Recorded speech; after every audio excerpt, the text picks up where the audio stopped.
Halo teman-teman, perkenalkan saya Rika Azhara Salsabila dengan NIM D1A022274. Nah, saya di sini akan menjelaskan mengenai dekonsentrasi dalam mata kuliah Hukum Pemda. Baik, dekonsentrasi adalah pelimpahan wewenang pemerintahan oleh pemerintah kepada gubernur sebagai wakil pemerintah atau kepada instansi vertikal di wilayah tertentu. Maksudnya, kewenangan ini harus disertai dengan pembiayaan yang sesuai dengan kewenangan yang dilimpahkan tersebut. Penggunaan asas dekonsentrasi ini dimaksudkan untuk mendapatkan efisiensi dan efektivitas dalam pengelolaan pemerintahan, pembangunan, dan pelayanan umum, serta untuk menjamin hubungan yang serasi antara pemerintah pusat serta daerah. Adapun tujuan asas dekonsentrasi yaitu meningkatkan efisiensi dan penyelenggaraan pemerintahan, pengelolaan, pembangunan, dan pelayanan terhadap pelayanan umum, terpeliharanya komunikasi sosial, kemasyarakatan, dan sosial budaya dalam sistem administrasi negara, terpeliharanya keserasian pelaksanaan pembangunan nasional. Kewenangan yang dilimpahkan pemerintah pusat kepada gubernur sebagai instansi vertikal antara lain sebagai berikut.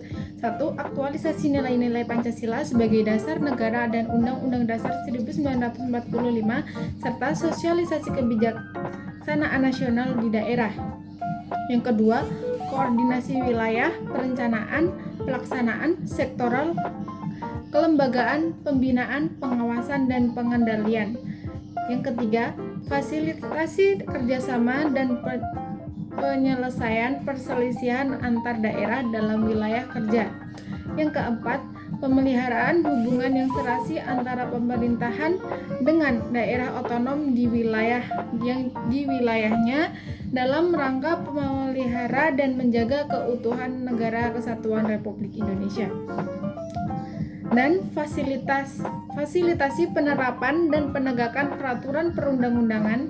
Yang ketujuh, pengkondisian terselenggaranya pemerintahan daerah yang baik, bersih, dan bertanggung jawab, baik yang dilakukan oleh badan eksekutif daerah maupun badan legislatif daerah. Baik, selanjutnya adalah kewajiban gubernur sebagai instansi vertikal yang ada di bawahnya. Yang pertama adalah mengkoordinasikan pemerintahan daerah dan pejabat pusat di daerah serta antar kabupaten dan kota di wilayahnya sesuai dengan bidang dan tugas yang berkaitan dengan kewenangan yang telah dilimpahkan kepada gubernur. Yang kedua, melakukan fasilitasi terselenggaranya pedoman, norma, standar, arahan, pelatihan, dan supervisi serta melaksanakan pengendalian dan pengawasan. Yang ketiga, memberikan saran dan pertimbangan kepada pemerintah berkenaan dengan menyelenggarakan kewenangan pemerintahan di wilayahnya. Pembiayaan dekonsentrasi. Yang pertama, biaya untuk penyelenggaraan kewenangan yang dilimpahkan kepada gubernur dan atau perangkat pusat di daerah dibebankan kepada APBN sesuai dengan kewenangan dan beban tugas yang dilimpahkan. Yang kedua, dalam keadaan mendesak untuk keselamatan masyarakat luas dan stabilitas sosial, instansi yang mengembang kewenangan yang dilimpahkan untuk menangani masalah yang dihadapi tidak tersedia biaya yang mencukupi, wajib berkoordinasi dengan gubernur untuk mengatasinya. Gubernur wajib mengupayakan secepat mungkin biaya yang dilakukan dengan 1.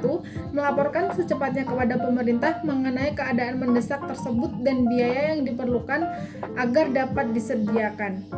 Yang kedua, meminjam dana yang bersumber dari APBD setelah terlebih dahulu berkonsultasi dengan pemimpin DPRD untuk mendapatkan persetujuan jika biaya dari pemerintah belum tersedia. Penyelenggaraan dan penyaluran dana dekonsentrasi. Dana dekonsentrasi disalurkan melalui rekening kas umum negara pada setiap awal tahun. Setiap awal tahun, anggaran gubernur menetapkan SKPD sebagai pelaksanaan kegiatan dekonsentrasi. Jika terdapat sisa anggaran lebih, atas pelaksanaan dekonsentrasi, sisa tersebut merupakan penerimaan kembali APBN. Jika pelaksanaan dekonsentrasi tersebut menghasilkan penerimaan, maka penerimaan tersebut merupakan penerimaan APBN dan disetor ke rekening kas umum. Penerimaan tersebut merupakan penerimaan APBN dan disetor ke rekening kas umum negara. Sekian penjelasan dari saya, kurang lebihnya mohon maaf. Wassalamualaikum warahmatullahi wabarakatuh.